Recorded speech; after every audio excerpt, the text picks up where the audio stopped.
उत्तराखंड में इन दिनों जंगल जलने से फैले धुएं की वजह से प्रदूषण में भी वृद्धि होती दिखाई देने लगी है। उत्तराखंड के कुछ इलाकों में धुंध और धुआं से हाल बेहाल है। सरोवर नगरी नैनीताल में भी आज स्मॉग ही स्मॉग नजर आ रहा है और इस वायु प्रदूषण ने नैनीताल में रहने वालों की टेंशन बढ़ा दी है। आसमान में पॉल्यूशन की धुंध छाई हुई है, विजिबिलिटी घट गई है, सूरज छिप गया है। इस जहरीले धुएं से अस्थमा और ब्रोंकाइटिस के मरीजों को सांस लेने में दिक्कत हो रही है। यहाँ आकर के जब हमने ये देखा चारों तरफ धुआं, एक ये जो साइट सीइंग के लिए हमने एक टैक्सी ले ली, उसने कहा हम आपको लवर्स पॉइंट दिखाएंगे, सुसाइड पॉइंट दिखाएंगे और भी पता नहीं क्या क्या पॉइंट, और जितने पॉइंट पे हम देखे तो वहाँ धुंध ही धुंध है, धुआं ही धुआं है, हमें कुछ नहीं दिखा।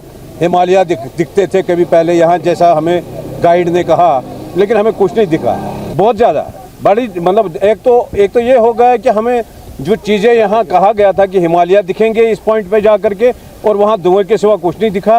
लेकिन उसके साथ साथ जो इस धुएं का जो असर है वो पर्यटकों पे शायद कम, क्योंकि पर्यटक तो एक दिन दो दिन के लिए आते हैं, लेकिन जो यहाँ रहने वाली जनता है उनके फेफड़े जो हैं, अगर यही हाल रहा तो मुझे लगता है कि यहाँ की पूरी आबादी जो है वो चेस्ट डिजीज से ग्रस्त हो जाएगी। देखने गए थे व्यू टॉप पर, तो वहाँ पे हमें क्लियरली सीन नहीं हुआ जो हिमालय का जो भी था, और सांस लेने में हमें कोई प्रॉब्लम नहीं हो रही है। हाँ, थोड़ा आंखों में जलन लग रहा है।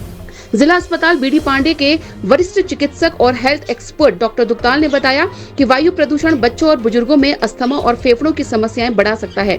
ब्रोंकाइटिस संक्रमण की संख्या बढ़ सकती है। उन्होंने ये भी कहा कि आज नैनीताल से हल्द्वानी हर जगह स्मॉग ही स्मॉग नजर आ रहा है, जो स्वास्थ्य के दृष्टिकोण से बिल्कुल भी ठीक नहीं है। उन्होंने सलाह दी है कि क्रॉनिक ब्रोंकाइटिस और अस्थमा जैसी श्वसन समस्याओं से पीड़ित लोग अपनी दवाएं नियमित रूप से लें और जब तक बहुत जरूरी ना हो खुले में ना जाएं। अगर जाना भी पड़े तो मास्क पहनकर ही बाहर निकलें। जिसमें जो कार्बन डाइऑक्साइड हो, जिसमें जो मोनोऑक्साइड हो, जिसमें जो आपका सल्फर डाइऑक्साइड हो, तो उसमें जो हमारे ह्यूमन बॉडी में या जो हमारे जो इन्वायरमेंटल में बहुत सारे इफेक्ट पड़ते हैं।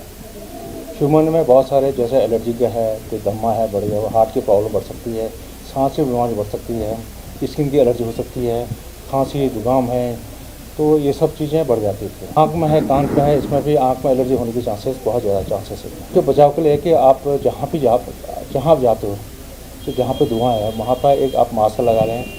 पहले तो ये वहाँ जाने का परहेज़ करें आप। अब वहाँ जाते समय आपको अगर कोई दिक्कत होती तो आपको जो वहाँ पर जाइए जहाँ पर ऑक्सीजन, फ्रेश ऑक्सीजन है, वहाँ से हट के जाइए। आप किसी काम के लिए जा रहे हैं वहाँ से, तो आप मास्क लगाइए। उन्होंने लोगों को अपने घरों में एयर प्यूरिफाई का इस्तेमाल करने की भी सलाह दी है।